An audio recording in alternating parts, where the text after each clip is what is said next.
Temporada 1, episodio 3, BRCA1 y BRCA2, cuando el riesgo está en los genes, con Diego Detto, ginecólogo-oncólogo del Hospital Italiano de Buenos Aires. En los episodios anteriores vimos que puede haber en algunos casos predisposiciones genéticas a cáncer y también hablamos del estudio genético. Hoy vamos a meternos de lleno en uno de los síndromes más comunes, el asociado a BRCA1 y BRCA2 o BRCA1 y BRCA2. ¿Empezamos, Diego? ¿Cómo no sé si? Vamos adelante. Bueno, vos que ves en tu consultorio pacientes con cáncer ginecológico, sobre todo cáncer de endometrio, sí, útero. Ovario, endometrio y cuello. Veo mucho yo. ¿Cuándo pensás en BRCA? O sea, ¿qué te hace levantar la cabeza y decir, esta paciente tiene que ir a genética? Bueno, es una buena pregunta esa, Ceci. Habitualmente, hoy en día, todas las pacientes con un diagnóstico de cáncer de ovario tienen que pasar por un estudio genético, pero principalmente la que más me llama la atención, la que más pienso en un BRCA es la paciente joven. Paciente joven con un cáncer de ovario, paciente joven con un cáncer de endometrio, pienso en que puede haber algo genético que esté dando vueltas y que todavía no se haya descubierto. ¿Sueles preguntarle a tus pacientes por la familia?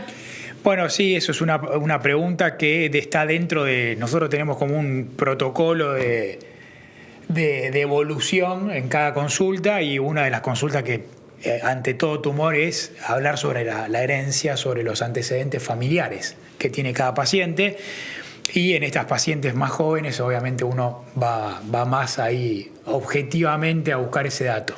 Claro, porque nosotros lo que vemos en genética, como hablábamos en el episodio anterior, es el tipo de tumor, vemos las características de la edad de aparición, a lo mejor, de ese tumor, y también los antecedentes familiares. Ahora, no siempre tenemos las tres cosas, ¿no?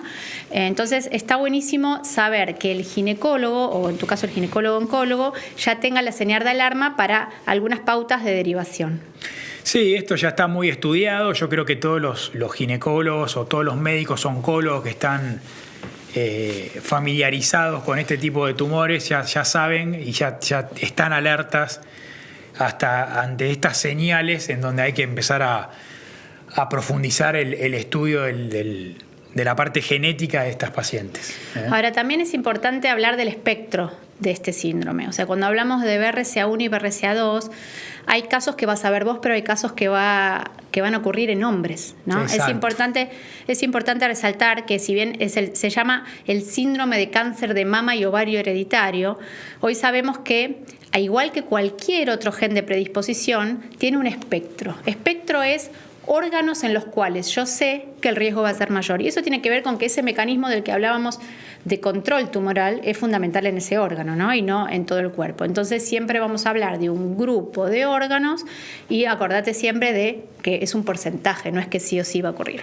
Para BRCA los órganos afectados son la mama y el ovario. Es más, la mayoría de las pacientes a mí me vienen por cáncer de mama. ¿Por qué? Por la frecuencia del tumor y no por cáncer de ovario. Pero mama, ovario, el páncreas, que eso es de cualquier hombre-mujer, la próstata, que eso no lo piensa nadie, porque es en hombres, o el melanoma.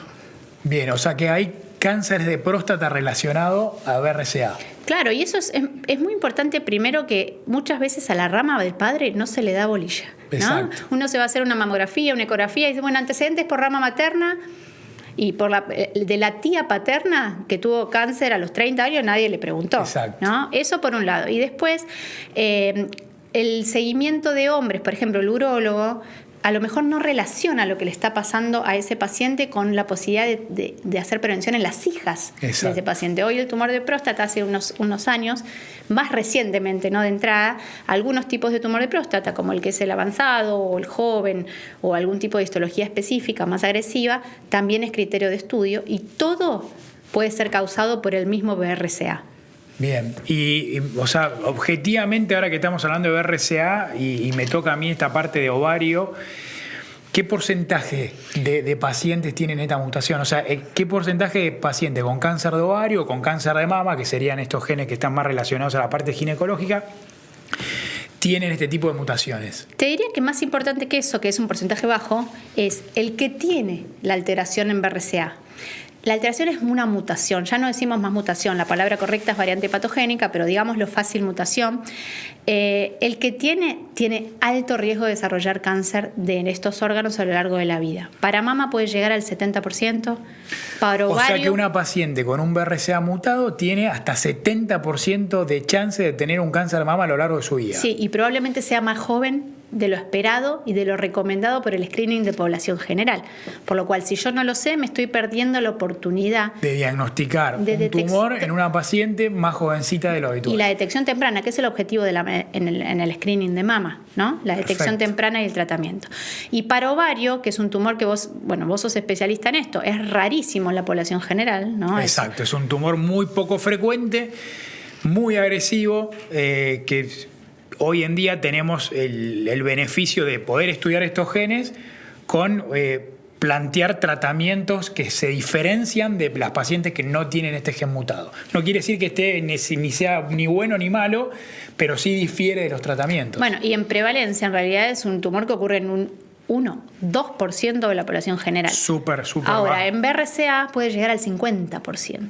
Y al ser un tumor agresivo, de difícil detección, todo, eso nos permite ofrecer estrategias de prevención que en ovario son, te diría que las más extremas, como la cirugía preventiva. Y ahí pregunto yo, contanos un poquito en qué consiste la cirugía preventiva de ovario. Sí, es un buen punto y esto para sacar un poco el miedo de este tipo de cirugía, las pacientes que tienen un BRCA mutado, habitualmente diagnosticados antes de los 40 años, siempre tenemos una charla como la tiene Cecilia, seguramente, y ella le da toda esta información, pero nosotros volvemos a remarcar de que esto es un gen que podemos prevenir enfermedades, y ahí un poco hablamos sobre la cirugía que deberían hacer en algún momento de su vida. No quiere decir que si esto se diagnostica a los 20 años, hay que sacarle los ovarios a los 20 años. No, todo lo contrario. La paciente, al tener esta información, puede prever que dentro de unos años, más llegado a los 40 años, ahí la curva empieza a aumentar de incidencia de cáncer de ovario con BRCA positivo. Entonces ahí es el momento en donde ella tiene que tomar la decisión de hacerse la cirugía. La cirugía, Ceci, te la digo muy fácil. La cirugía consiste en quitar los ovarios y las trompas, ambas, y vos me vas a preguntar, me imagino, enseguida qué pasa cuando vos sacás los ovarios y las trompas de una paciente menos de 40 años, va a entrar en menopausia. Pero eso no quiere decir que la paciente sufra síntomas de menopausia, y en teoría va a quedar menopáusica, por sus propias hormonas, pero eso nosotros no lo vamos a dejar así, sino que le vamos a dar hormonas para que esa paciente siga su vida habitual hasta la edad donde probablemente iba a quedar menopáusica de manera biológica. Es decir, paciente que se opera no queda menopáusica.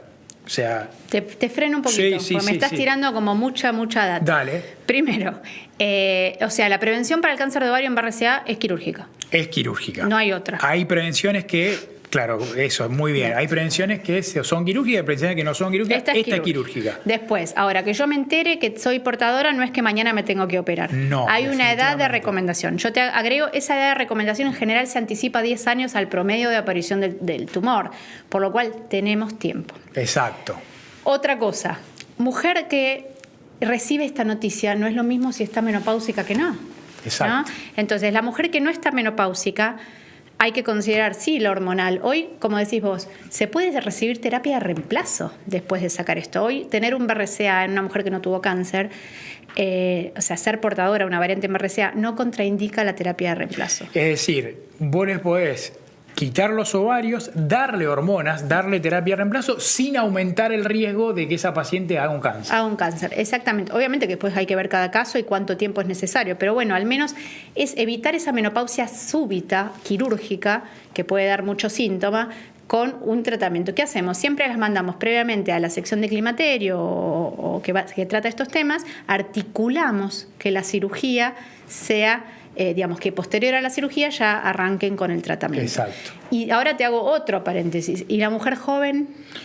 ¿no? La que se entera a los 20, a los 25. Primero, importante aclarar que estos son síndromes de la adultez, por lo cual en general uno ofrece el estudio en la mayoría de edad y cuando hay algo para hacer, ¿no? Exacto. Y otra cosa también importante para aclarar es que no es lo mismo el abordaje que hacemos en una mujer en distintas etapas de su vida.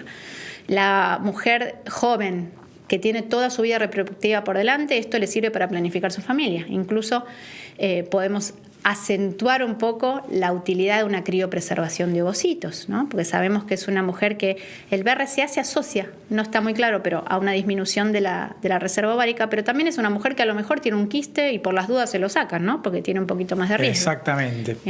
Y otra cosa que no sé si está tan difundida es que hoy podemos también ser mamas sin ovarios, ¿no? O sea, uno si tiene ovocitos guardados puede sacar los ovarios en el momento en que se recomienda hacer esta cirugía y ser mamá sin tener ovarios en ese momento. ¿Sí? Ya sea con óvulos propios que guardamos o con ovodonación, por lo cual no cierra ninguna puerta. O sea, es mejorar el plan. Exactamente. Ahora contame un poquito más la técnica de la cirugía. ¿Cómo es? ¿Quién la hace? Mira, generalmente uno siempre aconseja que este tipo de cirugía la haga alguien que está relacionado a cirugía oncológica porque a lo mejor tiene los ojos más entrenados en ver pequeñas cositas que pueden aparecer, signos que pueden aparecer en diferentes partes del abdomen y de la pelvis, y ahí uno ya toma esa cirugía de oportunidad en tomar biopsias, etcétera. O sea, es una cirugía sencilla, pero la hace gente que no hace cirugía sencilla, acostumbrado a cosas más complejas. Sería lo recomendado, pero, o sea, si una paciente está en un ambiente en donde no hay ningún cirujano oncólogo, obviamente que lo puede hacer cualquier cirujano, por el tipo de cirugía que es. Habitualmente tratamos de hacer esto por cirugía mínimamente invasiva. ¿Qué quiere decir esto? Que no tratamos de no abrir el abdomen de la paciente, sino que tratamos de hacerlo a través de una cámara e instrumentos muy pequeños para que esa paciente pueda volver a su vida laboral o familiar o lo que sea rápidamente. ¿Eso es laparoscopía? Eso se puede hacer por vía laparoscópica o por vía robótica. Ah, es nuevo el tema robótica. Por vía robótica también se puede hacer, pero cualquiera de los dos tiene el mismo resultado y tiene esa ventaja de la reincorporación mucho más rápida que tener que abrir la pared abdominal. Y otra de las cosas a tener en cuenta es la paciente que se haga este tipo de cirugía, el proceso del espécimen de la biopsia quirúrgica no es el mismo que si sacamos un ovario, por ejemplo, en una chica que tiene un quiste de ovario simple, porque el patólogo en estos casos tiene que hacer diferentes cortes y tener información sobre también la trompa y el ovario para poder diagnosticar si existe o no también algo ahí relacionado a esta mutación. Cuando te referís al patólogo, ¿qué me perdí? Es decir, que cuando nosotros sacamos las trompas y los ovarios en una paciente con BRCA mutado o con BRCA mutado, como lo quieran llamar, hay que especificar al laboratorio que va a investigar, que va a darle un diagnóstico a esa pieza, que es una paciente que tiene esa mutación. O sea, que se fijen estrictamente. Se busca más fino. Se busca más fino, que busquen estrictamente los signos que estamos buscando que no aparezcan. Bueno, buenísimo. Buenísimo también para perderle el miedo y para saber que tampoco es una cirugía. Si bien es una cirugía sencilla, tiene sus especificidades, ¿no? Exactamente. Bueno, como cierre entonces hablamos de BRCA1 y BRCA2. Sabemos que conocer esta información permite planificar. En distintos momentos de la vida va a tener un impacto diferente, pero siempre es útil la información. En el próximo episodio vamos a hablar de otro síndrome un poco menos conocido, pero de los más comunes dentro de lo que es predisposición, que es el síndrome de Lynch.